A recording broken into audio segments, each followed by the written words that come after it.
Bab 31, Pembunuhan Tengah Malam. Mendengar ini, Erter dan Emilia saling berpandangan, tampak sedikit gugup.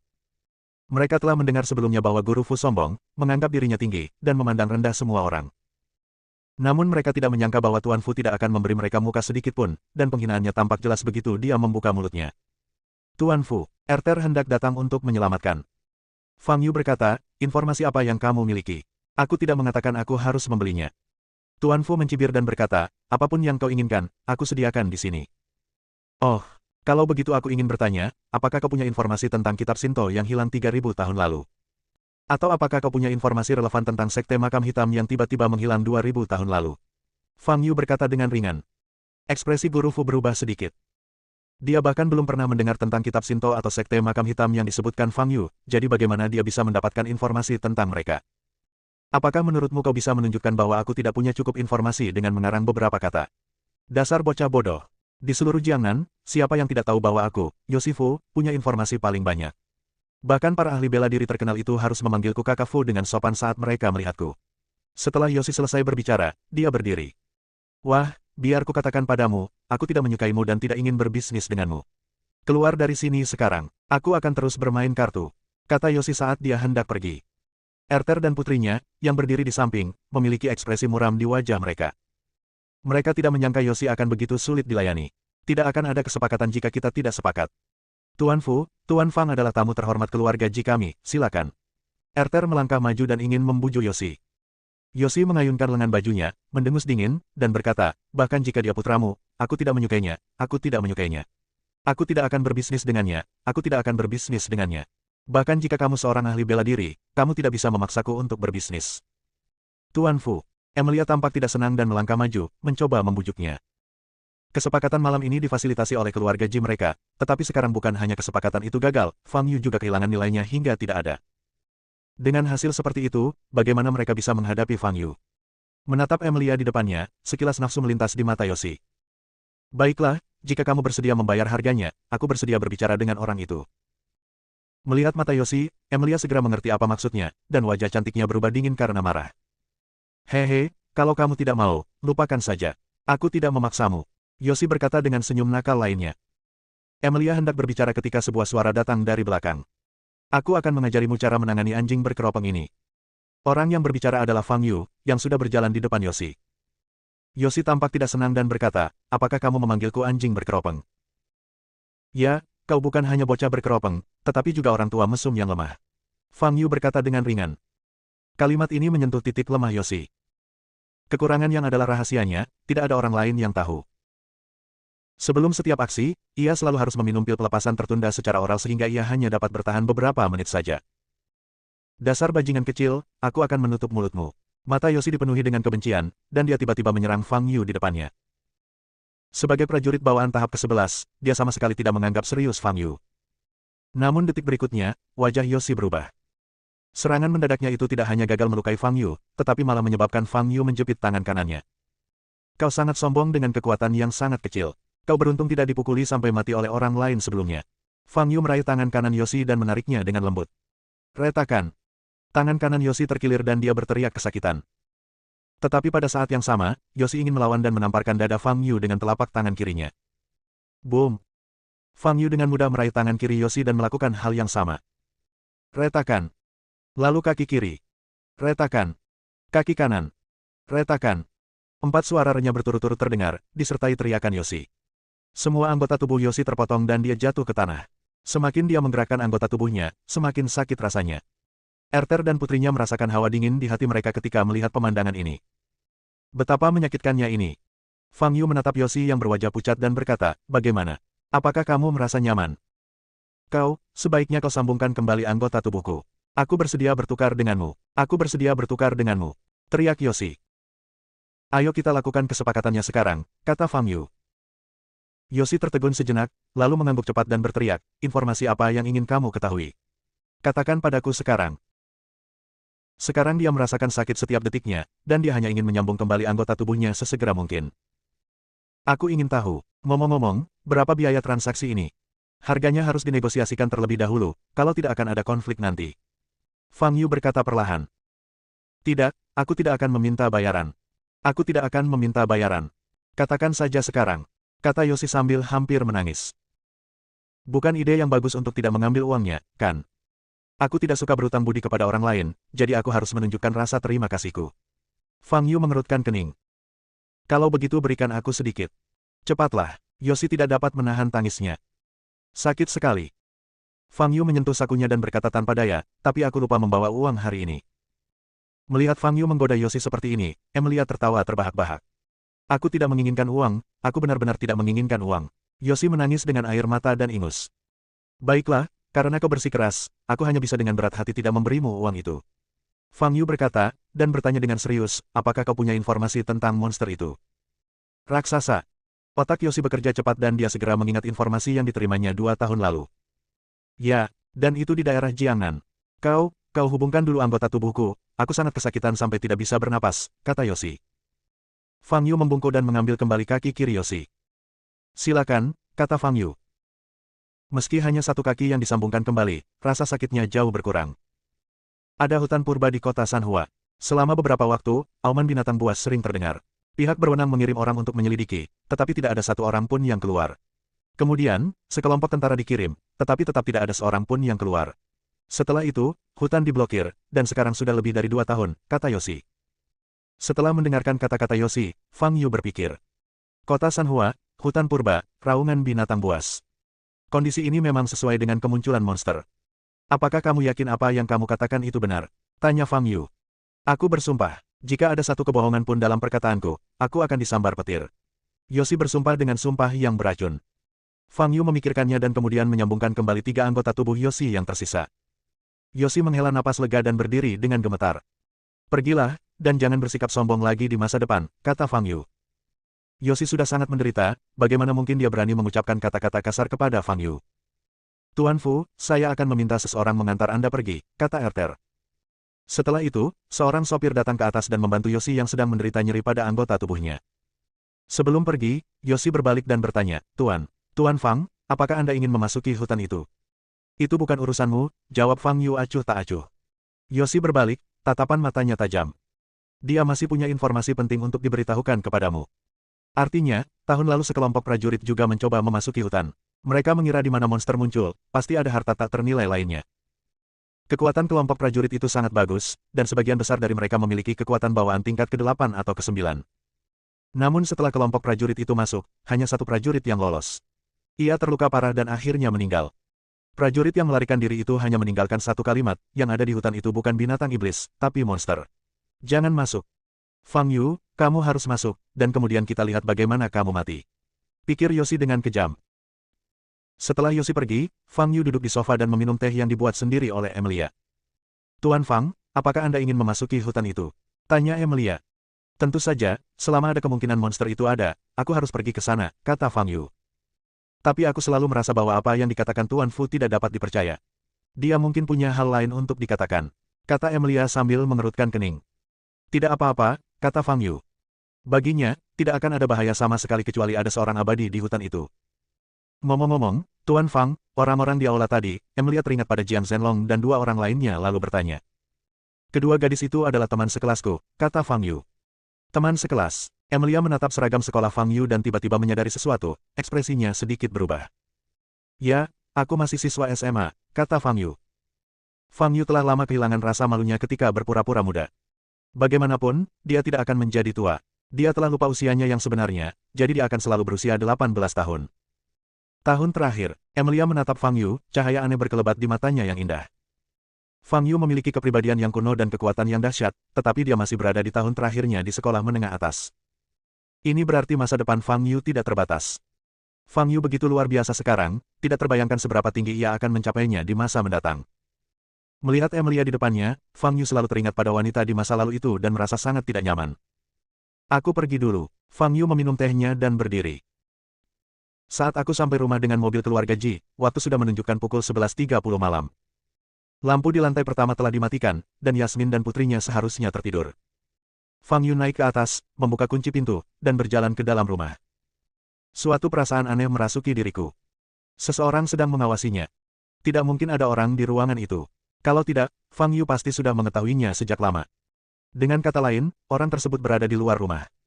Fang Yu segera berjalan ke jendela dan menatap bangunan tinggi terbengkalai yang berjarak 100 meter. Dia melihat sebuah titik merah kecil, dan kemudian dia melihat moncong senjatanya, moncong dengan peredam. Kilatan api muncul, dan peluru penembak jitu terbang ke arah dahi Fang Yu dengan kecepatan 900 meter per detik. Hanya butuh 1/9 detik bagi peluru untuk mengenai dahi Fang Yu. Bab 32, aku memberimu 3 detik untuk diam. Pupil mata Fang Yu sedikit mengecil. Dalam sepersekian detik, dia mengangkat tangannya, dan cahaya merah samar muncul di telapak tangannya. Peluru penembak jitu yang datang dengan kecepatan tinggi ke arahnya langsung mengenai telapak tangannya, tetapi tidak ada suara. Fang Yu mencengkeram peluru itu dan mengepalkan tangannya, terdengar suara hancur. Peluru inti baja ini berubah menjadi pecahan logam dan melayang di udara. Di sebuah bangunan terbengkalai 100 meter jauhnya, penembak jitu melihat pemandangan ini melalui teropong dan tertegun. Bagaimana mungkin manusia punya waktu untuk bereaksi terhadap peluru yang ditembakkan dari jarak sedekat itu?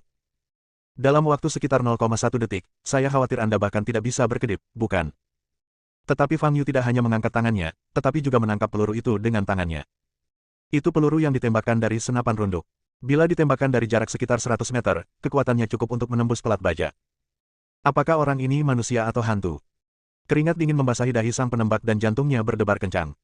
Namun, mengandalkan insting pembunuh dan ketenangan khas penembak jitu, dia bereaksi cepat. Dia dengan cepat menggerakkan moncong senjatanya dan melepaskan 2 tembakan ke jantung Fang Yu. Kedua tembakan meleset. Tetapi Fang Yu masih menangkapnya dengan telapak tangannya. Penembak jitu itu hancur total.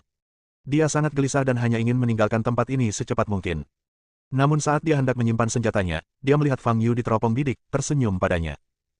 Kemudian, Fang Yu tiba-tiba mengayunkan tangannya ke depan, dan cahaya perak menyala di udara. Penembak jitu itu tidak tahu apa yang terjadi selanjutnya. Karena detik berikutnya, lubang berdarah muncul di dahinya. Boom! Peluru perak menembus dahi penembak jitu itu dan menghantam dinding di belakangnya, menimbulkan suara logam tajam yang bergema di lantai yang sunyi. Fang Yu datang ke sisi penembak jitu yang mati. Mata penembak jitu itu melotot, penuh ketakutan. Sayangnya, dia tidak akan pernah tahu bagaimana dia meninggal. Genangan cairan lengket, sebagian merah dan sebagian putih, mengalir keluar dari kepalanya, dan udara dipenuhi bau darah. Fang Yu sedikit mengernyit, berjongkok, dan menyentuh pakaian penembak jitu, tetapi tidak menemukan informasi yang berguna. Dalam perjalanan ke sini tadi, dia memperhatikan situasi di sekitarnya dan mengetahui bahwa penembak jitu itu harus beraksi sendirian malam ini dan tidak memiliki kaki tangan. Jadi, siapa yang mengirim penembak jitu ini? Di kota Jianghai, Fang Yu tidak memiliki banyak musuh. Satu-satunya kemungkinan adalah keluarga Yang. Keluarga Yang, sudah waktunya memberi mereka pelajaran. Fang Yu berkata pada dirinya sendiri dengan tatapan dingin. Keluarga Yang. Yoana mengenakan piyama sutra, bersandar malas di sofa di ruang tamu, memegang segelas sampanye di tangannya. Biasanya pada saat ini, dia akan beristirahat. Namun malam ini, ia tahu sesuatu yang baik akan terjadi, dan untuk merayakannya, ia memutuskan untuk membuat pengecualian dan begadang. Terdengar suara langkah kaki di pintu. Thomas berjalan ke ruang tamu dan melihat Yoana duduk di sofa sambil minum sampanye. Dia terkejut dan bertanya, "Kakak, mengapa kamu masih bangun selarut ini?"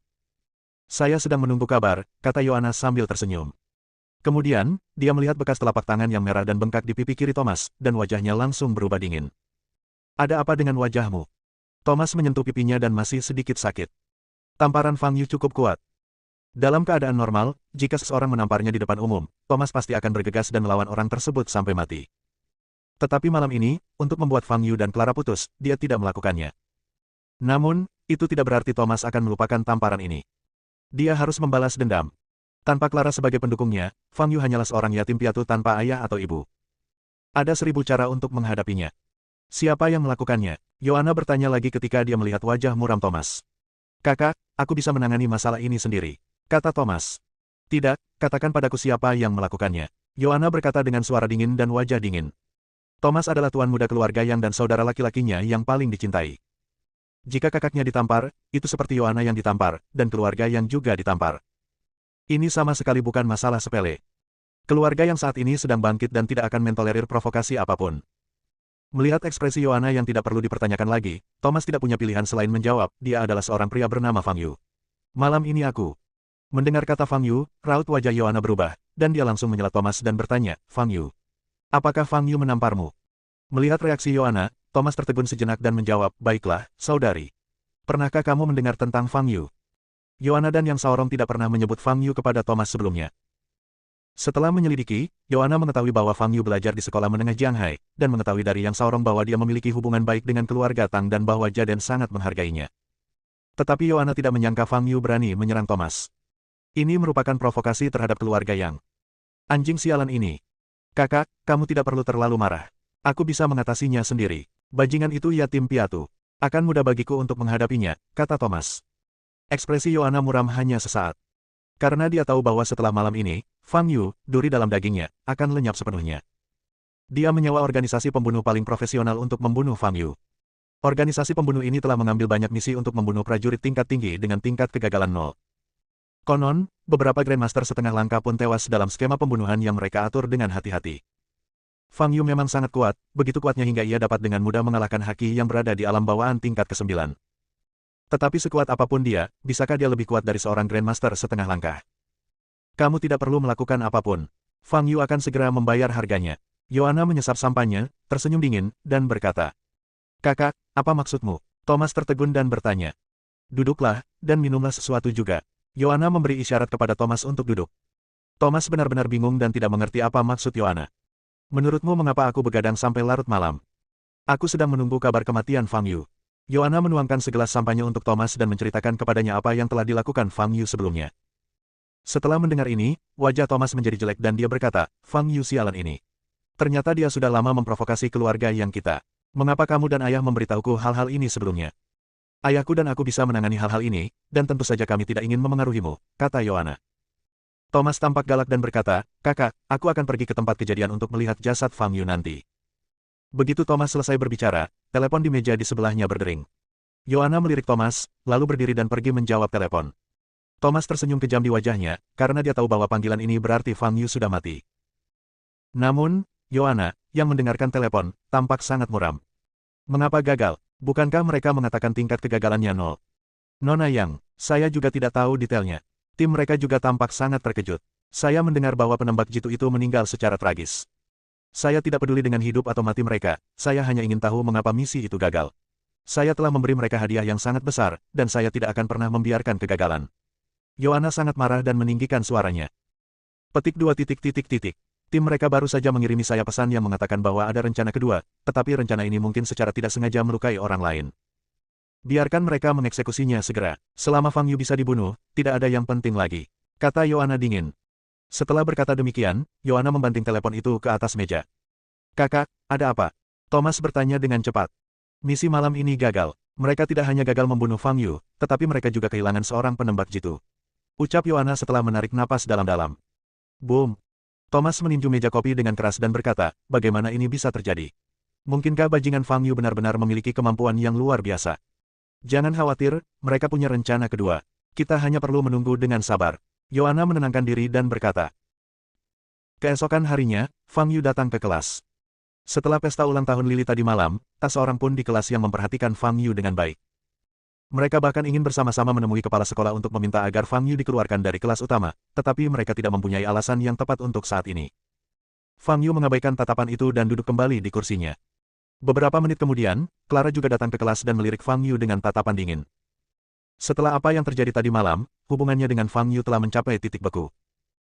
Perkataan Fang Yu bahwa mereka sama sekali bukan teman benar-benar menghancurkan hatinya. Clara duduk, mengambil buku dan mulai mengulas tanpa berkomunikasi dengan Fang Yu. Fang Yu senang karena mendapatkan kedamaian dan ketenangan, tetapi agak disayangkan. Dia telah memenangkan taruhan dan bisa sarapan setiap hari, tetapi sekarang tidak. Bel membaca pagi berbunyi, tetapi Thomas tidak datang ke kelas. Fang Yu awalnya ingin menemui Thomas untuk mengobrol tentang pembunuhan tadi malam.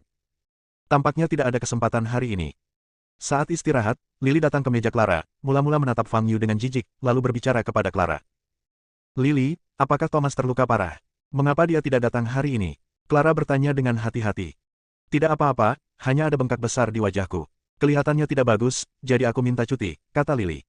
"Baguslah." Clara menghela napas lega dan berkata. Dia menganggap Lily sebagai sahabatnya, dan dia tidak ingin apa yang terjadi tadi malam memengaruhi persahabatan mereka.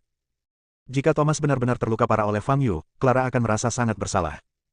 Lagi pula, dialah yang membawa Fang Yu ke sana, jadi dia juga bertanggung jawab atas apa yang dilakukan Fang Yu. "Lily, sekali lagi aku minta maaf padamu. Aku sangat menyesal atas apa yang terjadi tadi malam," kata Clara. "Tidak apa-apa, ini bukan salahmu. Orang yang benar-benar melakukan kesalahan itu sangat keras kepala, dan sekarang dia masih bersikap seolah-olah dia tidak melakukan kesalahan apapun." Lily melirik Fang Yu dan berkata, Begitu kata-kata itu keluar, para siswa yang tadinya berdiri diam mulai mengkritik. Benar sekali, beberapa orang memang tidak tahu malu. Mereka terus meminta teman sebangkuku untuk meminta maaf padanya. Aku tidak tahu mengapa dia begitu sombong. Mungkin tuan muda yang terlalu baik kemarin dan memberinya kesan yang salah. Dia pasti berpikir dia begitu hebat sehingga bisa lolos setelah mengalahkan tuan muda yang. Saya benar-benar marah saat melihatnya tadi malam. Kalau saja tuan muda yang tidak menghentikan saya pasti sudah menghajarnya. Mereka berbicara dengan keras, sengaja agar Fang Yu mendengarnya. Berisik. Fang Yu sedang membaca novel, tetapi suara bising membuat pengalaman membacanya sangat buruk. Sungguh tak tertahankan. Sekalipun mereka hanya anak-anak nakal, mereka tetap perlu diberi pelajaran. Aku beri kau waktu 3 detik untuk diam, kata Fang Yu dengan tidak sabar. Bab 33, Naga memiliki skala terbalik. 3. Fang Yu mulai menghitung mundur. Oh, apa kau benar-benar berpura-pura? Apa kau pikir kau begitu hebat? Seorang anak laki-laki yang kuat berdiri dari tempat duduknya dan berjalan ke arah Fang Yu dengan seringai di wajahnya. Namanya Oki. Ia adalah atlet lintasan dan lapangan. Ia berlatih setiap hari dan tubuhnya penuh dengan otot. 2. Fang Yu mengabaikannya. Sialan, semuanya, bicara lebih keras. Aku ingin melihat apa yang bisa dia lakukan pada kita. Seorang anak laki-laki lain berdiri dan berkata dengan keras. Beberapa anak laki-laki mengikuti Oki dan berjalan di depan Fang Yu. 1. Fang Yu meletakkan novel yang sedang dibacanya. Apa yang bisa kau lakukan jika kami tidak mau diam?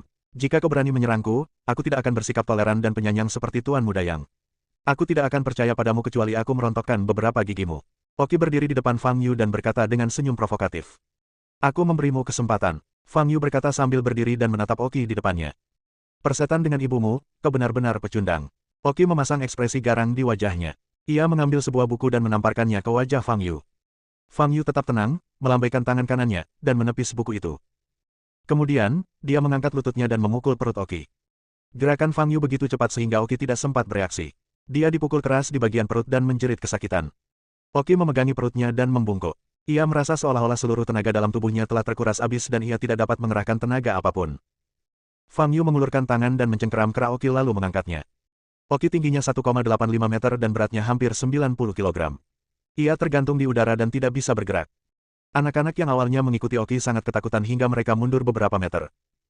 Siswa lainnya juga tercengang. Tidak seorang pun yang menyangka bahwa Oki yang agresif akan ditangani dengan mudah oleh Fang Yu. Ini akan menjadi nasib siapapun yang membuat keributan di dekatku lagi, kata Fang Yu dengan tenang. Seorang anak laki-laki di kejauhan tersadar dan berteriak, Fang Yu, kamu memukuli teman sekelasmu lagi. Aku akan memberitahu ketua kelas. Boom. Sebelum dia bisa menyelesaikan kata-katanya, sebuah buku terbang dan mengenai tepat di wajahnya. Anak lelaki itu menjerit, lalu menutup hidungnya, darah pun mengalir dari hidungnya. Apakah ada orang lain yang menolak untuk menerima? Fang Yu melihat sekeliling dan bertanya. Setelah melihat apa yang terjadi pada Oki dan bocah itu, keadaan di sekitarnya menjadi sunyi dan tidak ada seorang pun yang berani berbicara. Namun, pada saat ini, Lily berkata, Fang Yu, apakah kamu benar-benar berpikir kamu bisa melanggar hukum? Di kelas ini, bukan giliranmu untuk bersikap sombong. Dalam hati Lily, satu-satunya orang yang bisa begitu sombong di kelas adalah Thomas. Melihat begitu banyak teman sekelas yang diintimidasi oleh Fang Yu, dia menjadi sangat tidak rela dan tidak yakin. Oh, kamu tidak menerimanya. Fang Yu melempar Oki ke tanah dengan santai, berbalik dan menatap Lily. Wajah Clara berubah drastis. Dia berdiri di depan Lily dan berkata dengan marah, Fang Yu, kamu benar-benar keterlaluan. Apakah kamu masih ingin menyerang Lily? Kemarin Fang Yu memukul Thomas dan hari ini ingin menyerang Lily lagi. Ini benar-benar tidak bisa ditoleransi. Aku tidak perlu melakukan apa-apa, aku hanya berharap dia bisa diam dan tidak berbicara, kata Fang Yu. Kenapa aku harus diam? Fang Yu, biar ku beritahu. Aku tidak takut padamu. Jika kau berani menyerangku, Thomasku tidak akan pernah membiarkanmu pergi. Lily berkata tanpa rasa takut. Thomasmu, dia bukan siapa-siapa. Fang Yu berkata dengan acuh tak acuh, lalu mengulurkan tangannya ke Lily. Fang Yu, hentikan. Clara berteriak dan berdiri di depan Lily, matanya merah. Lily adalah sahabatnya, dan dia tidak bisa membiarkan Fang Yu bertemu Lily apapun yang terjadi. Fang Yu tidak memiliki ekspresi di wajahnya. Dia tidak menyerang Thomas kemarin, yang dianggap memberikan Clara sedikit muka terakhir. Jika Lily memprovokasi saya lagi hari ini, tidak ada yang bisa kita lakukan. Dia bukan orang suci, dia juga pemarah. Pada saat kritis ini, terdengar ketukan di pintu kelas, memecah kesunyian. Semua orang menoleh ke pintu kelas dan melihat guru bahasa Inggris Raisa masuk. Apa yang terjadi, teman-teman sekelas? Raisa menatap Fang Yu yang dikelilingi, sedikit keraguan melintas di matanya yang indah. Tak seorang pun berbicara. Jika tidak ada yang perlu dilakukan, kembali saja ke tempat dudukmu. Kelas akan segera dimulai, kata Raisa sambil tersenyum. Begitu dia selesai berbicara, bel kelas berbunyi. Para siswa di kelas itu saling berpandangan, lalu kembali ke tempat duduk masing-masing tanpa suara. Oki yang sedari tadi duduk di tanah pun ikut berdiri sambil memegangi bagian perutnya yang terasa nyeri, menatap Fang Yu dengan pandangan ketakutan, lalu perlahan berjalan kembali ke tempat duduknya. Lily melotot marah pada Fang Yu, lalu berbalik dan pergi. Clara menyeka air matanya, menatap Fang Yu dengan kecewa, lalu duduk kembali di kursinya. Fang Yu tidak ingin terus mengganggunya. Baginya, yang perlu dia lakukan hanyalah menenangkan diri. Dengan cara itu dia dapat melanjutkan membaca novelnya. Keluarga Yang. Thomas sedang berbaring di tempat tidur dengan bosan, bermain dengan ponselnya. Tiba-tiba, sebuah panggilan telepon masuk dari teman baiknya Kuso. Tuan Muda Yang, saya lihat dari teman-teman Anda bahwa Anda tidak masuk sekolah hari ini. Apa yang Anda lakukan? Tanya Kuso. Apa yang bisa kulakukan? Berbaring saja di rumah. Thomas menjawab dengan tidak senang. Oh, membosankan sekali. Ayo kita keluar minum malam ini. Aku bertemu beberapa gadis dengan tubuh yang bagus. Kata Kuso. Thomas telah tinggal bersama Lily untuk sementara waktu, dan dia benar-benar bosan. Jadi Thomas bertanya, di mana kita harus pergi minum? Kemana lagi kita bisa pergi? Pergi saja ke klub Senlan yang dibuka oleh keluargamu, kata Kuso. Baiklah, berapa? Tanya Thomas. Sekitar pukul 6 atau 7, kita makan dulu, lalu minum anggur dan berdansa, hehe. Ngomong-ngomong, aku juga membeli obat baru dari luar negeri. Obat itu sangat ampuh, kudengar obat itu bisa membuat orang kehilangan kesadaran hanya dalam 5 menit, tapi mereka tidak akan tertidur, mereka hanya akan berada dalam kondisi anestesi dengan seluruh tubuh lemah, dan mereka tidak akan ingat apa yang terjadi sebelumnya setelahnya. Obat ini jauh lebih baik daripada obat-obatan biasa. Sial, aku lupa, kau, Tuan Muda Yang Agung, sama sekali tidak membutuhkan hal-hal semacam ini, gadis-gadis itu ingin melahapmu begitu mereka melihatmu. Kata Kuso. Si pembicara mungkin tidak bermaksud demikian, tetapi pendengar mungkin menanggapinya dengan serius. Bisakah itu membuat orang melupakan apa yang terjadi sebelumnya? Penampilan Clara yang murni dan cantik tiba-tiba muncul di benak Thomas. Apakah kamu yakin setelah minum obat ini, kamu tidak akan ingat apa yang terjadi sebelumnya? Thomas bertanya. Tentu saja, obat-obatan ini sudah teruji. Kalau tidak ada khasiatnya, bagaimana bisa dijual dengan harga semahal itu? Saya sudah menghabiskan banyak uang untuk membeli obat-obatan ini. Kata Kuso. Petik 2. Baiklah, bawakan obatnya sore ini. Aku perlu menggunakannya, kata Thomas, matanya penuh nafsu. Saat istirahat sore, Lily datang menemui Clara lagi. Clara, Thomas memintaku untuk mengajakmu ke klub Senlan yang dibuka oleh keluarganya sepulang sekolah. Kudengar ada berbagai macam fasilitas hiburan di sana, yang sangat menyenangkan. Kata Lily. Clara sama sekali tidak ingin pergi, jadi dia menggelengkan kepalanya dan berkata, jangan pergi. Aku merasa sedikit tidak nyaman dan ingin segera kembali dan beristirahat. Tidak, aku belum pernah ke Senlan Club. Ayo ikut aku bosan sendiri. Lily memegang tangan Clara dan berkata dengan genit. Clara tidak tertarik, tetapi dia merasa bersalah terhadap Lily dan Thomas, dan tampaknya tidak pantas untuk menolak lagi. Baiklah, aku akan duduk di sana bersamamu sebentar, jawab Clara. Bagus sekali. Lily sangat senang. Dia menatap Fang Yu lagi dan melompat mundur. Fang Yu yang berdiri di samping mereka mendengar apa yang mereka berdua katakan. Setelah berpikir sejenak, Fang Yu berkata, jika aku jadi kamu, aku tidak akan pergi. Ketika Clara mendengar kata-kata Fang Yu, dia segera berbalik dan berkata dengan gigi terkatup, Fang Yu. Apa maksudmu? Apakah kamu pikir kamu selalu benar? Apakah kamu pikir dunia berputar di sekitarmu? Menurut pendapat Clara, Fang Yu mencoba menabur perselisihan antara dirinya dan Lily. Lily mengajaknya pergi ke Senlan Club bersama. Apa masalahnya? Apakah perlu menjadi seperti Fang Yu dan melawan seluruh dunia untuk menjadi benar? Menghadapi pertanyaan Clara, Fang Yu tetap diam. Dia telah mengingatkannya, dan tidak ada yang dapat dia lakukan jika Clara tidak mendengarkan. Setelah sekolah pada sore hari, Clara dan Lily berangkat bersama. Mungkin karena kata-kata Fang Yu yang membuatnya merasakan hasrat balas dendam yang aneh. Kamu bilang jangan pergi, tapi aku tetap pergi. Anda akan marah. Kembali ke lantai pertama halaman, Fang Yu melihat Vivian. Setelah sekolah hari ini, Vivian tidak perlu berlatih, jadi dia kembali lebih awal. Di mana Bibi Yasmin? Tanya Fang Yu. Ibu saya mendapat pekerjaan dan pergi untuk wawancara. Jawab Vivian. Sepertinya saya tidak bisa mendapat makanan gratis malam ini. Fang Yu sedikit kecewa dan naik ke atas. Kakak Fang Yu, tunggu sebentar. Vivian berlari ke dalam rumah dan berlari keluar lagi sambil memegang seuntai permen hao di tangannya. Saya baru saja melihat seorang lelaki tua menjual manisan buah hao di jalan. Seikat buah sebesar ini harganya hanya 5 yuan. Saya membeli 2 ikat. Yang ini untuk Anda. Fang Yu mengambil permen Halton dari tangan Vivian dan berkata, terima kasih. Sambil memegang permen Halton, Fang Yu naik ke atas. Sebenarnya dia tidak begitu tertarik dengan makanan manis, apalagi cemilan seperti ini. Fang Yu mengeluarkan kunci dan membuka kunci pintu. Saat dia mendorong pintu terbuka, rambut Fang Yu berdiri. Ini peringatan krisis untuknya. Boom!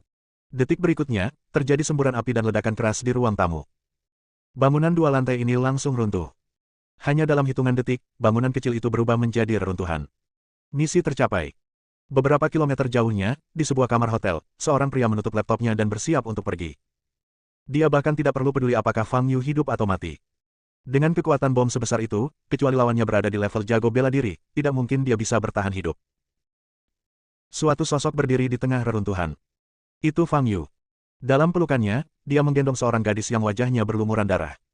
Saat ledakan terjadi, Fang Yu bereaksi cepat. Dia langsung jatuh ke lantai pertama dan menggunakan tubuhnya untuk melindungi Vivian. Namun dia masih sedikit terlambat. Kepala Vivian terbentur puing-puing dan jatuh pingsan ke tanah.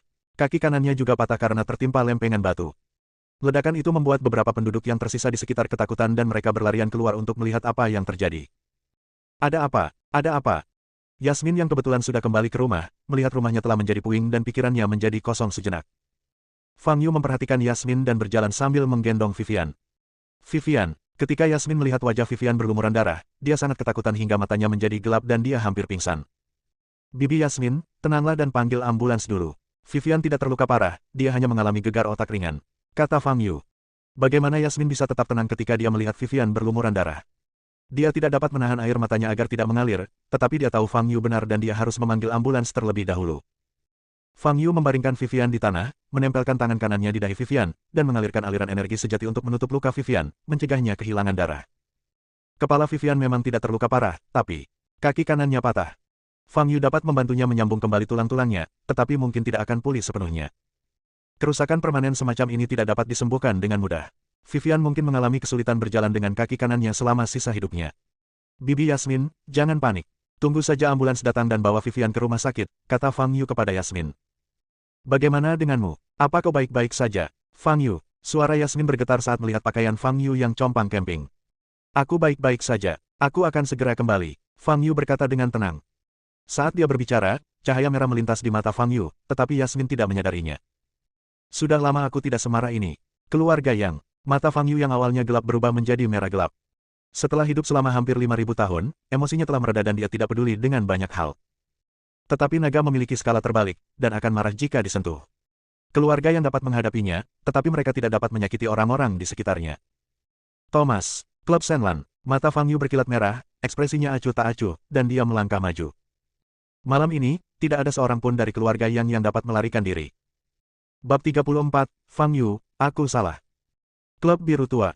Clara duduk di ruang pribadi, merasa tidak nyaman menyaksikan Kuzo minum dan bersenang-senang dengan tiga wanita yang riasan wajahnya tebal. Tidak jauh dari situ, Thomas membisikkan sesuatu kepada Lily. Kemudian, Lily berjalan mendekati Clara dan berkata, Clara, apakah kamu tidak suka terlalu berisik? Thomas memintaku untuk membawamu ke ruangan pribadi lain, yang lebih tenang. Clara mengangguk, mengikuti Lily keluar dari kamar pribadi dan berjalan ke kamar pribadi di seberangnya. Tidak ada orang lain di ruangan pribadi ini, dan asap serta bau parfum pun lebih sedikit, jadi terasa jauh lebih nyaman. Clara, silakan duduk di sini sebentar, kata Lily dan berjalan keluar dari kamar pribadi. Jaden sangat ketat dalam mendidik Clara. Dia tidak pernah pergi ke tempat hiburan seperti bar dan KTV sejak dia masih kecil. Sebelum datang, dia masih penasaran. Tetapi setelah datang ke sini, dia menyesalinya. Kalau saja tidak karena pertimbangan emosional, dia pasti ingin segera pergi. Tempat ini tidak cocok untuknya.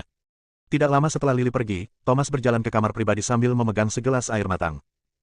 Clara, aku tahu kamu tidak minum, minumlah air.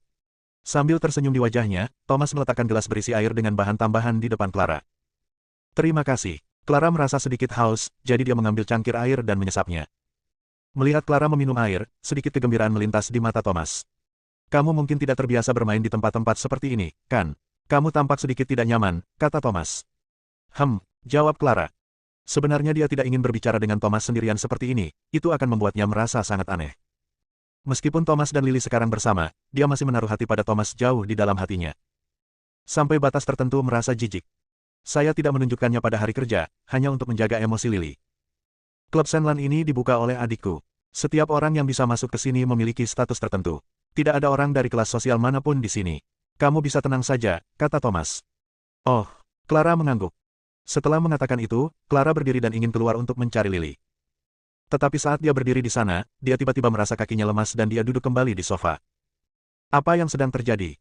Clara merasa ada yang tidak beres dan ingin berdiri lagi. Tetapi kali ini, dia bahkan tidak bisa mengerahkan tenaganya. Clara merasakan kekuatan di tubuhnya terkuras dengan cepat, dan lambat laun dia bahkan tidak bisa mengangkat tangannya. Pada saat ini, Clara tiba-tiba melihat segelas air di atas meja di depannya. Mungkinkah dia diberi obat bius? Clara menatap Thomas yang duduk di seberangnya, matanya penuh ketakutan.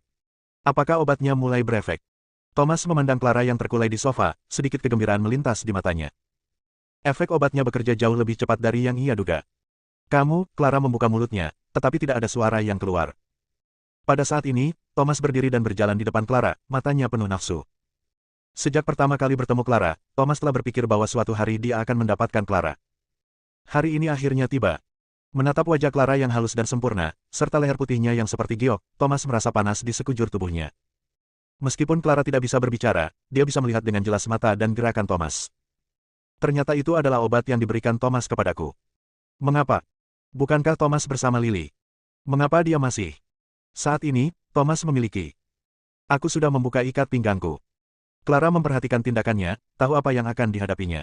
Matanya memerah dan air mata mengalir tanpa suara. Bagaimana bisa? Pada saat ini, dia teringat apa yang dikatakan Fang Yu kepadanya sore ini. Aku tidak akan pergi seandainya aku jadi kamu. Fang Yu telah mengingatkannya, tetapi dia terlalu membenarkan diri sendiri dan tidak mendengarkan. Dia ingat bahwa tadi malam, setelah Fang Yu menamparkan Thomas, dia bukan saja tidak memihak Fang Yu, tetapi juga ikut menyalahkan Fang Yu dan menuntut permintaan maaf bersama seluruh kelas. Dia teringat punggung Fang Yu yang kesepian saat dia berbalik. Ternyata yang salah bukan Fang Yu, tapi dia. Dia dengan naif mengira bahwa setelah Thomas dan Lily bersama, dia tidak akan lagi memikirkan dia. Fang Yu, maafkan aku. Clara tercekat dalam hatinya. Melihat wajah Clara yang penuh air mata, kemarahan Thomas semakin kuat. Dia menyukai perasaan menaklukkan. Semakin enggan Clara, semakin bersemangat dia. Thomas melepas kemeja dan celananya, hanya menyisakan pakaian dalamnya. Dia melangkah maju dan mengulurkan tangannya, hendak menanggalkan pakaian Clara. Tetapi pada saat ini, pintu ruang pribadi itu didorong terbuka. Clara. Ketika Lily masuk dari pintu dan melihat pemandangan ini, wajahnya langsung berubah. Thomas, apa yang akan kamu lakukan? Thomas juga tercengang saat melihat Lily. Dia dengan jelas meminta Lily untuk pergi ke kamar di lantai atas untuk mandi dan menunggunya di tempat tidur. Tetapi mengapa Lily kembali begitu cepat? Tetapi sekarang setelah keadaannya menjadi seperti ini, Thomas tidak perlu menyembunyikannya lagi. Lily awalnya adalah alat yang dia gunakan. Sekarang tujuannya telah tercapai, Lily secara alami dapat ditinggalkan. Apa yang akan aku lakukan? Bukankah sudah jelas? Thomas tertawa. Melihat Clara terkulai di sofa dengan air mata di wajahnya, Lily langsung mengerti.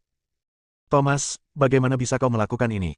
Kau jelas-jelas mengatakan padaku bahwa kau tidak lagi menyukai Clara dan kau hanya ingin bersamaku. Lily bergegas maju dan menangis. Plak. Thomas mengangkat tangannya tanpa ragu dan menamparkan wajah Lily. Lily ditampar ke tanah. Tidakkah kau lihat dirimu sendiri? Dengan penampilanmu, apakah kau layak bersamaku? Jika kau tidak dekat dengan Clara, aku bahkan tidak akan melihatmu, jalang. Thomas menatap Lily dengan jijik dan berkata. Mendengar kata-kata ini, mata Lily memerah dan dia bergumam, ini tidak benar, ini tidak benar. Awalnya dia mengira Thomas sangat menyukainya, dan dia bahkan berfantasi untuk menikah dengan keluarga Yang. Tapi semua ini sebenarnya palsu. Apakah Thomas bersama Clara hanya agar bisa lebih dekat dengannya? Dari awal sampai akhir, ternyata dia hanya alat yang digunakan. Lily merasa seolah-olah langit telah runtuh. Dia tidak mau menyerah. Melihat Clara yang terkulai di sofa, hati Lily dipenuhi rasa cemburu dan dendam. Bagaimana mungkin Clara lebih baik dariku? Dia tidak sepintar aku, tidak seteliti aku, dan dia tidak bisa melayanimu senyaman aku. Selain dari ketampanannya dan latar belakang keluarganya, dia tidak sebaik aku dalam segala hal.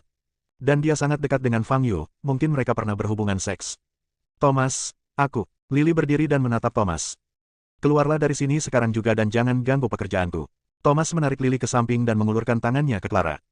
Hati Clara hancur setelah mendengar apa yang dikatakan Lily. Dia memperlakukan Lily sebagai sahabatnya, tetapi di hati Lily, dia begitu tak tertahankan. Memikirkan apa yang dikatakan dan dilakukannya kepada Fang Yu demi mempertahankan apa yang disebut persahabatan dengan Lily, Clara merasa makin menyesal dan bersalah. Fang Yu, aku benar-benar salah. Jika dia diberi kesempatan lagi untuk memilih, Clara akan memilih untuk berdiri di pihak Fang Yu tanpa ragu-ragu. Namun tidak ada obat untuk penyesalan atau mesin pembalik waktu di dunia. Sekarang, Clara tidak hanya akan dihina oleh Thomas, tetapi hubungannya dengan Fang Yu tidak akan pernah kembali seperti semula. Thomas, aku bisa merahasiakan apa yang terjadi hari ini. Aku bisa mentolerir semua tindakanmu. Selama kamu bersedia untuk terus bersamaku. Lily menarik napas dalam-dalam, menatap Thomas, dan berkata dengan tegas. Oh, Thomas menoleh ke arah Lily dan tersenyum sinis, maksudmu. Aku bisa berpura-pura tidak tahu tentang apa yang terjadi hari ini, tetapi kamu harus membiarkanku tetap menjadi pacarmu. Kata Lily sambil menahan rasa cemburu di hatinya. Thomas memikirkannya dan setuju, baiklah, jika kamu mendengarkan, aku dapat terus menjaga hubungan kita di depan orang luar. Bagi Thomas, Lily sama sekali bukan ancaman. Jika dia ingin menceritakan kepada orang lain apa yang terjadi hari ini, Thomas punya banyak cara untuk membuatnya diam. Tetapi karena dia berkata demikian, Thomas setuju terlebih dahulu untuk menghindari dia menghalangi pekerjaan di sini. Baiklah, aku keluar. Lily melirik Clara dengan acuh tak acuh dan berjalan keluar dari kamar pribadi. Clara benar-benar putus asa. Dengan cara ini, tidak ada yang akan menghentikan kita. Thomas tertawa, menarik resleting jaket Clara, dan mengulurkan tangannya untuk menyentuh Clara. Boom!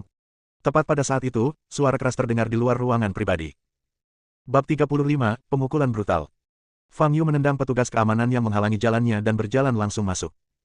Ada yang masuk paksa, cepat panggil tim keamanan. Seorang pelayan laki-laki mengangkat interkom dan berteriak. Fang Yu maju selangkah dan langsung datang di depan pelayan. Di mana Thomas? Fang Yu bertanya dengan nada tenang. Yang, Tuan Muda Yang, dia, pelayan itu ketakutan hingga pucat dan seluruh tubuhnya gemetar. Fang Yu, apakah itu kamu? Apa yang kamu lakukan di sini? Apakah ini tempat yang bisa kamu datangi? Lily, yang berdiri di pintu kamar pribadi, menatap Fang Yu dengan kesal. Dia sedang dalam suasana hati yang buruk dan bahkan tidak memperhatikan keadaan di sekelilingnya. Di mana Thomas? Tanya Fang Yu. Di mana dia berada, itu bukan urusanmu. Keluar dari sini. Sebelum Lily sempat menyelesaikan perkataannya, Fang Yu menjambak rambutnya dan mengangkatnya. Apa yang terjadi? Pintu kamar pribadi terbuka dan Thomas menjulurkan kepalanya. Fang Yu menatap Thomas, dan mata mereka bertemu. Apakah itu kamu? Wajah Thomas sedikit berubah, dia tidak menyangka Fang Yu berani datang ke sini. Tapi itu benar, karena para pembunuh itu tidak bisa membunuhmu, biarkan aku membunuhmu sendiri. Thomas tersenyum dingin dan berpikir dalam hati. Ini adalah klub Senlan, wilayah keluarga yang mereka. Di sini, bahkan jika Fang Yu dipukuli sampai mati dengan tongkat, tidak akan ada konsekuensinya. Fang Yu melemparkan Lily yang melolong ke samping, perlahan berjalan menuju Thomas, dengan senyum di wajahnya. Namun senyumnya agak dingin. Thomas melirik kekacauan di belakang Fang Yu, menggelengkan kepalanya, dan berkata, Fang Yu, kamu benar-benar tidak tahu bagaimana hidup dan mati. Kamu berani menimbulkan masalah di wilayah keluarga yang kami. Fang Yu tidak mengatakan apa-apa, berjalan ke pintu kamar pribadi, dan menendang. Di pintu. Boom. Pintu pun ditendang bersama Thomas. Thomas menabrak dinding dan merasa pusing. Fang Yu berjalan ke ruang pribadi dan terus berjalan menuju Thomas. Saat ini, Thomas hanya mengenakan celana dalam, yang terlihat sangat lucu. Clara yang sedang terkulai di sofa, melihat Fang Yu, matanya penuh ketidakpercayaan dan keterkejutan. Itu Fang Yu. Dia di sini. Dia datang untuk menyelamatkanku. Thomas mengangkat kepalanya, memperhatikan Fang Yu yang mendekat perlahan, dan berkata dengan jahat, Fang Yu, jangan pernah berpikir untuk meninggalkan tempat ini hari ini. Begitu dia selesai berbicara, langkah kaki terdengar di luar ruangan pribadi itu. Dia ada di kamar pribadi, cepatlah. Lindungi Tuan Muda Yang. Tim keamanan yang terdiri dari hampir 40 orang naik ke atas dan segera bergegas ke ruang pribadi, menghalangi Fang Yu di dalam. Thomas berdiri dan mencibir, Fang Yu, tunggu saja kematian. Apakah menurutmu orang-orang ini bisa melindungimu? Fang Yu bertanya sambil mengerutkan kening. Aku pikir mereka tidak hanya bisa menyelamatkanku, tetapi juga memukulmu sampai mati. Thomas menyeringai dan tertawa kejam. Pada saat yang sama, dia memberi isyarat kepada petugas keamanan untuk mengambil tindakan terhadap Fang Yu. Beberapa petugas keamanan segera mencabut batang besi dari pinggang mereka dan mengayunkannya ke Fang Yu. Fang Yu berdiri di tempatnya, tanpa bergerak, dan menendang petugas keamanan yang menyerbu di depan, tepat di dada. Boom! Dengan suara keras, petugas keamanan itu, bersama beberapa petugas keamanan di belakangnya, terlempar mundur. Pukul banteng dari balik gunung. Tendangan itu mengejutkan para penjaga keamanan lainnya di pintu ruang pribadi dan membuat mereka berdiri di sana dalam keadaan linglung. Apa yang kau lamunkan? Cepat dan temui aku, teriak Thomas dengan ekspresi muram di wajahnya. Para penjaga keamanan tersadar dan bergegas menuju Fang Yu lagi dengan jeruji besi di tangan. Fang Yu melangkah maju dan memasuki kerumunan. Dor, dor, dor. Setiap suara disertai dengan teriakan melengking. Di depan Fang Yu, para penjaga keamanan ini seperti mainan boneka, dipukuli dan berterbangan kemana-mana. Dalam beberapa detik, tidak seorang pun di tim keamanan yang bisa berdiri. Mereka semua jatuh ke tanah dan pingsan. Pada saat ini, Thomas, yang berada di belakang Fang Yu, memanfaatkan ketidakpedulian Fang Yu, meraih belati di meja kopi, dan menikam Fang Yu dengan sekuat tenaga. Fang Yu, mati. Tatapan mata Thomas tampak sangat kejam. Melihat pemandangan ini, Clara membuka lebar mata indahnya dan membuka mulutnya, tetapi tidak ada suara yang keluar. Melihat belati tajam di tangan Thomas hendak menusuk Fang Yu, mata indah Clara dipenuhi air mata. Namun sedetik kemudian, Fang Yu cepat-cepat berbalik dan mencengkeram bilah belati itu dengan tangannya. Pah! Bilahnya langsung dihancurkan oleh telapak tangan Fang Yu. Dan bahkan tidak ada setetes darah pun di telapak tangan Fang Yu. Melihat pemandangan ini, Thomas terkejut. Tadi malam, dia mendengar dari Yohana bahwa Fang Yu dengan mudah mengalahkan Haki, yang berada di alam bawaan tingkat ke-9. Dia tidak begitu percaya dan berpikir bahwa Fang Yu tidak mungkin sekuat itu dan pasti mengandalkan kekuatan eksternal. Tetapi sekarang setelah dia menyaksikan kekuatan Fang Yu dengan matanya sendiri, dia tercengang. Fang Yu, bagaimana dia bisa begitu kuat? Thomas, aku benar-benar memberimu banyak kesempatan, tapi sayangnya, kamu tidak menghargainya. Fang Yu berkata dengan tenang, menatap Thomas, yang wajahnya pucat. Thomas benar-benar takut, kakinya mulai melemah dan dia melangkah mundur. Fang Yu, jangan bertindak gegabah. Jika kau menyakitiku, keluarga yang akan melawanmu sampai mati. Kakak perempuanku dan kakak laki-lakiku tidak akan pernah membiarkanmu pergi. Thomas berkata sambil mundur. Fang Yu tidak bereaksi. Dia berjongkok, mengambil batang besi, dan berjalan menuju Thomas. Thomas masih mundur, dan telah mencapai tembok, tanpa tujuan. Mundur. Fang Yu, tenanglah. Aku tidak melakukan apapun pada Clara. Lily dapat bersaksi tentang itu. Aku baru saja akan memulai. Dan kau datang. Aku benar-benar tidak melakukan apapun padanya. Teriak Thomas. Baru saat itulah Fang Yu menyadari Clara terjatuh di sofa.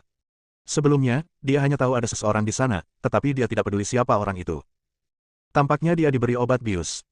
Fang Yu melirik Clara lalu mengalihkan pandangannya. Jika Anda tidak mendengarkan nasihat orang tua, Anda akan menanggung akibatnya.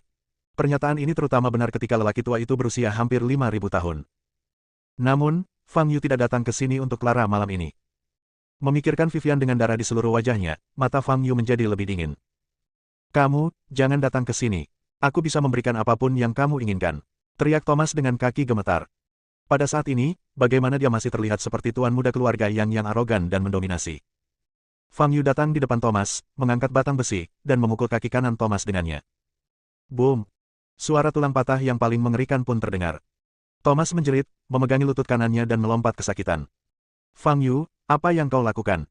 Kau, Lily begitu ketakutan saat melihat tindakan Fang Yu terhadap Thomas hingga wajahnya menjadi pucat dan ia berteriak keras. Fang Yu mengabaikannya dan mengangkat batang besi itu lagi, mengayunkannya ke arah kaki kiri Thomas. Retakan. Kali ini, tulang betisnya yang langsung patah. Ah! Thomas menjerit kesakitan dan jatuh ke tanah, air mata mengalir di wajahnya karena kesakitan. Thomas, Lily ingin bergegas, tetapi takut dengan tatapan mata dingin Fang Yu dan tidak berani bergerak. Saat ini, Kuzo dari ruangan seberang diam-diam menjulurkan kepalanya dan melihat Fang Yu mengangkat batang besi dan memukulnya. Adegan tongkat diayunkan ke arah Thomas. Musuh macam apa yang disinggung Thomas? Ini terlalu kejam. Kuzo sangat ketakutan hingga seluruh tubuhnya gemetar. Dia segera mengeluarkan ponselnya dan menelepon Yohana. Dalam situasi saat ini, satu-satunya cara untuk menyelamatkan Thomas adalah menemukan Yohana. Di rumah keluarga Yang, Yohana sedang melihat dokumen di ruang kerjanya ketika telepon tiba-tiba berdering. Halo, ada apa? Apa yang kau katakan? Yohana menggebrak meja dan berdiri. Nona Yang, jika Anda tidak mengirim seseorang untuk menyelamatkan Tuan Yang, dia akan dipukuli sampai mati. Kata Kuzo. Saat dia berbicara, teriakan Thomas terdengar, dan Yohana mendengarnya dengan jelas. Aku akan segera mengirim seseorang ke sana. Cari cara untuk menunda orang itu. Mata Yohana memerah dan dia menutup telepon.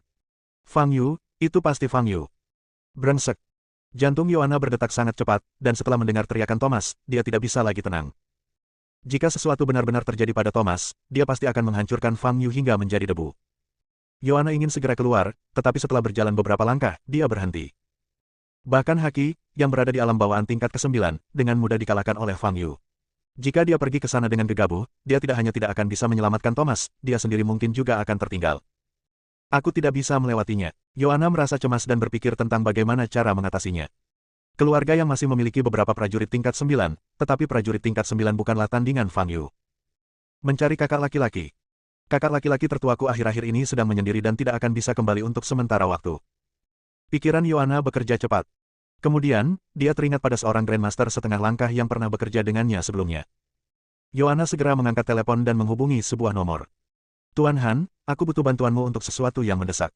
Kau boleh menyebutkan hadiahmu. Bersambung.